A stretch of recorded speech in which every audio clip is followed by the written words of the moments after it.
Hey guys, how's it going? This is Dilmer again, and welcome back to my channel. So I'm pretty excited today because I'm going to be talking about how to get past the feeling of not making progress. I think a lot of you are going through, creating games right now, and you're feeling a little bit overwhelmed, and that is completely normal. Like if you're going through and you're creating a game, and it gets to a point where you're just getting overwhelmed because there's just so much that you have to do. I want you to basically pause right now and start looking at your board, start looking at your project as a whole. So the reason why I say that is because it happens to me too.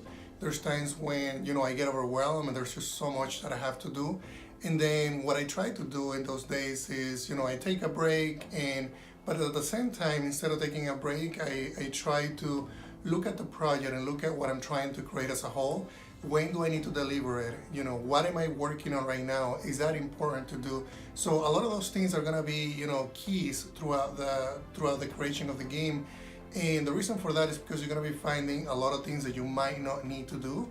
You're gonna be finding that you might be spending too much time on something that you can have somebody else do. So try to step back and look at your project as a whole, look at everything that you're doing. So right now I'm working on, and you guys might know that I'm working on an augmented reality game, and there's a lot of things that I have to do, and there's a lot of things that I don't see instantly that I'm making progress on, and that's completely fine. And I always tell myself that I'm gonna go through those phases where I see a lot of changes, I see a lot of progress, and I'm gonna go through some phases where I won't, because it's a lot of the things, a lot of the core functionality that I'm building, and that's actually something that I'm experiencing right now.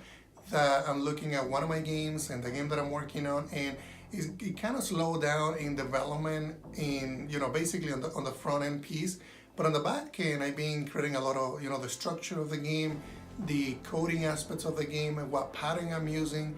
And I've been kind of just basically cleaning things up because I'm getting a lot of information from, and a lot of work from couple of friends in South America who are helping me in the game, and they're actually team members now. So a lot of times I'm going through and just making sure that I'm code reviewing what they're working on, structuring what they're working on, and what I see the basically the end vision. So I'm going back and forth with them and communicating. I'm doing videos about the process. So there's a lot of things that I'm going through right now. And I think one of the things that I would recommend you do as well is when you get to that point where we're just doing so much and we're not seeing a lot of progress, I want you to like I was saying, try to pause, look at the entire project, and you might not realize it, but you're actually making a lot of progress. So for instance, I'm making a lot of progress by getting other team members involved in the game creation process. I'm making a lot of progress by making sure that the core functionality of the game is solid. I'm making a lot of progress by designing some of the levels by hand, and those are the things that are going to actually make the difference. Like if you go in and start making a lot of changes, the changes that you might be able to see visually, but they're actually not really in line with your vision, or it doesn't really transfer well to a game.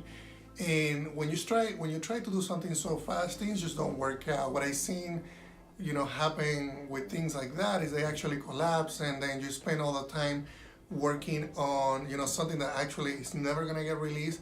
So if you're going through those processes, try to build the solid fundamental, the foundation of the game, because that's actually what's going to help you create a great game.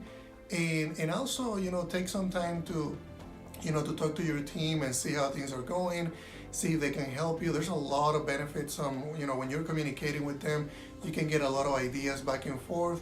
If you're creating levels, go out, go to the beach, or an area that might inspire you, because you might not realize how much you can get inspired from other people. You can get inspired from the environment. So anytime you get blocked, anytime you're seeing that you're not making progress, like I was saying, try to pause, and things are gonna work out. Things are gonna go great. I always go through those processes, and it always happens to me trying part of the development process where I just don't see a lot of progress, but I'm actually making a lot of progress. So don't get sad because you're not seeing a lot of things visually in your game yet, or if your game is in prototype stages and it doesn't really look great right now, don't worry about it, because those things are gonna get better. It gets better with time, and then if you keep pushing to it, and if you keep pushing your vision, pushing the art style that you want, it's gonna happen, and you're gonna be able to release what you really envision to release. So thank you very much, guys. If you guys have any questions about anything that I mentioned, let me know through the comments, let me know through Twitter, and don't forget to subscribe and share this video. Thank you, guys.